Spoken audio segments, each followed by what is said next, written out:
Hello നമസ്കാരം, പുതിയൊരു വീഡിയോയിലേക്ക് എല്ലാവർക്കും സ്വാഗതം. അപ്പം നമ്മൾ ഫ്രെയിം കാണാൻ തന്നെ പോകട്ടെ. ഫ്രെയിമിൻ്റെ അടിയിലേക്ക് എത്തി ഒരു ടിക്കറ്റൊക്കെ എടുത്ത് ഉള്ളിൽ കയറാനുള്ള പരിപാടിയാണ്. 52 റുപ്യയുടെ ടിക്കറ്റ്, കുട്ടികൾക്ക് 21 റുപ്യ. അപ്പോൾ നേരെ അപ്പുറത്ത് ചെന്നപ്പോൾ അതിൻ്റെ മുന്നിൽ ഒരു സ്വിമ്മിംഗ് പൂളിൻ്റെ മാതിരി കുറച്ച് വെള്ളം നിർത്തിയിട്ടുള്ള സംഭവങ്ങളൊക്കെ ഉണ്ട്. അത് ലൈറ്റൊക്കെ ഇട്ടിട്ട് രാത്രി ഒരു അട്രാക്ഷന് വേണ്ടിയിട്ട് ചെയ്യുന്നതാണ്. പക്ഷേ സംഭവം അടിപൊളിയായിരുന്നു. കാരണം എന്താ വെച്ചാൽ രാത്രിയൊക്കെ കാണാനൊക്കെ നല്ല രസമായിരുന്നു. ഞാൻ ഉള്ളിൽ കയറി അതിൻ്റെ പുറത്തു കൂടിയൊക്കെ കുറച്ച് നേരമൊക്കെ നടന്ന് അവിടെ ഫോട്ടോ എടുക്കാണ്ടായിരുന്നു. ആ ഫോട്ടോ ഒക്കെ എടുത്ത് കഴിഞ്ഞ് അപ്പുറത്തേക്ക് ഇട്ടു. നേരെ മ്യൂസിയമാണ്. മ്യൂസിയത്തിൻ്റെ ഉള്ളിൽ കയറി അങ്ങനെ കുറച്ച് മുകളിൽ ബുർജ് ഖലീഫയൊക്കെ കണ്ട് കുറച്ച് നേരം ഇങ്ങനെ അങ്ങോട്ടും ഇങ്ങോട്ടൊക്കെ നിന്നു. അങ്ങോട്ട് നിന്ന് അതിൻ്റെ അടിയിലേക്ക് നോക്കി നോക്കുമ്പോൾ കാറുകളൊക്കെ വല്ല ഉറുമ്പ് പോണമായി തന്നെ. ഉറുമ്പൊന്നും അത് കാർ തന്നെയാണ്.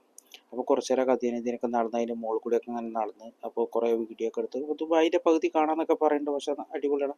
ദുബായ് തന്നെ കാണുന്നുണ്ട് അങ്ങോട്ടും ഇങ്ങോട്ടും ഒക്കെ നോക്കുമ്പോൾ. പക്ഷേ എന്താണെന്ന് വെച്ചിട്ടുണ്ടെങ്കിൽ ക്ലിയർ കമ്മിയായിരുന്നു. അപ്പോൾ കുറച്ച് നേരമൊക്കെ അവിടെ ഇങ്ങനെ നിന്ന് തിരിഞ്ഞേക്കുമ്പോൾ പിന്നെ അതിൻ്റെ ഉള്ളിൽ നിന്ന് ഇങ്ങനെ കുറച്ച് പോരാൻ തോന്നുന്നു. ഇതാണ്ട ഗ്ലാസ് ബ്രിഡ്ജ് അതിൻ്റെ ഉള്ളിൽ കൂടി അങ്ങ് പോകാതെ കുട്ടികൾ കളിച്ചിരുന്നു കേട്ടോ. അപ്പോൾ രാത്രി ആകുമ്പോൾ ഫ്രെയിമിൻ്റെ ഒരു